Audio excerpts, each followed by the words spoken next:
News, सच जरूरी है। नमस्कार दर्शकों, आप देख रहे हैं MNS न्यूज टीवी और मैं हूं आपके साथ श्रद्धा तिवारी। तो आइए देखते हैं आज की खास खबर। एक नजर डालते हैं आज की हेडलाइंस की ओर।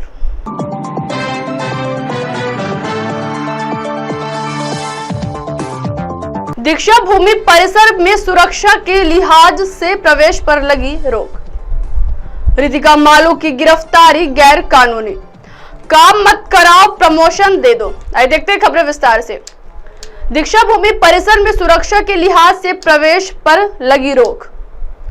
दीक्षा भूमि पर भूमिगत पार्किंग के विरोध लिए सोमवार को हुए आंदोलन के बाद पुलिस ने मंगलवार की सुबह से परिसर सुरक्षा बंदोबस्त बढ़ा दिया है। वहीं कानून व सुव्यवस्था की दृष्टि से दीक्षा भूमि पर पूरे दिन प्रवेश पर रोक लगा दी गई। दीक्षा भूमि पर अभिवादन के लिए पहुंचने वालों को भी भीतर जाने से मना कर दिया गया। इसके साथ ही दीक्षा भूमि के चारों ओर से यातायात बंद कर दिया गया है।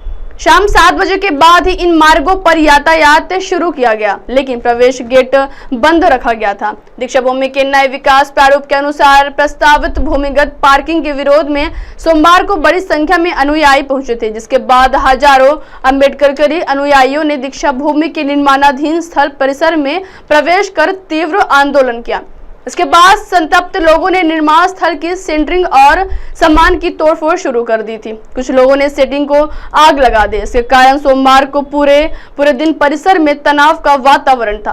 विधानसभा में उप मुख्यमंत्री देवेंद्र फडणवीस के भूमिगत पार्किंग के काम को स्थगित दिए जाने की घोषणा के बाद ही आंदोलनकारी शांत हुए थे। दीक्षा भूमि परिसर में मिट्टी के ढेर लगे होने से कुछ लोगों ने रात को JCB लाकर गड्ढा बुझाने का प्रयास किया, जिसे पुलिस ने रोक दिया।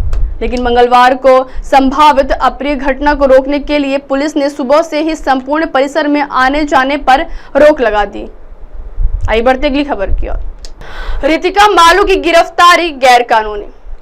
रामचूला हिट एंड रन प्रकरण में तहसील की मुंह की खानी पड़ी। मंगलवार को रितु हिरासत मांगने पर अदालत ने उनकी गिरफ्तारी ही गैर कानूनी बता दिया।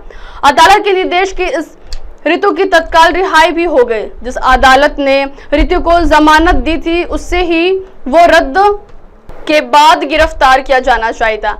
उल्लंघन होने की वजह से अदालत ने गिरफ्तारी को गैर कानूनी बताया है। 24 फरवरी की रात रितु और उसकी सहेली धुरी सारडा सिविल लाइंस के CP वाले से लौट रही थी। रितु नशे में मर्सिडीज कार चला रही थी। उसने 130 बजे सेंट्रल एवेन्यू के रामझूले के पास मैन गुलाम मुस्तफा और मोहम्मद आतिफ को कुचल डाला था। 4 माह तक पुलिस को चकमा देने के बाद 1 जुलाई की सुबह रितु ने तहसील थाने में समर्पण किया था। मंगलवार को जांच अधिकारी PI संदीप बुआ ने रितु को अदालत में पेश किया। उन्होंने अदालत को बताया कि हादसे के बाद रितु पीड़ितों की मदद करने की बजाय फरार हो गई। उसे 6 घंटे बाद अस्पताल से हिरासत में लिया गया। घटनास्थल से फरार होने के बाद आरोपी कहाँ गई, यह इसका पता लगाना है।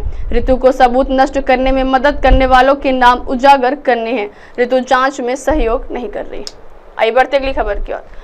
काम मत कराओ, प्रमोशन दे दो।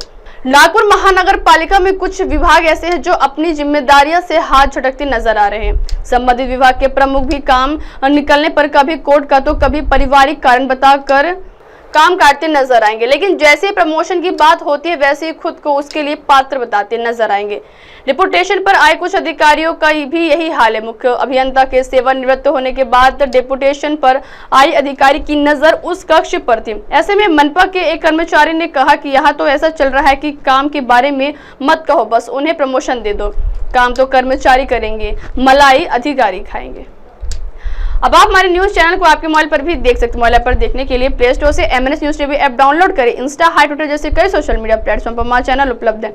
आप इस यूट्यूब पर भी देख सकते हैं, आप इसे लाइव भी देख सकते हैं www.mnsnewstv.com पर। अब वक्त तो चला है दर्शकों ब्रेक का। ब्रेक से लौटने के बाद देखिएगा देश और दुनिया की तमाम बड़ी खबरें। बने रहिए MNS न्यूज टीवी पर। नमस्कार।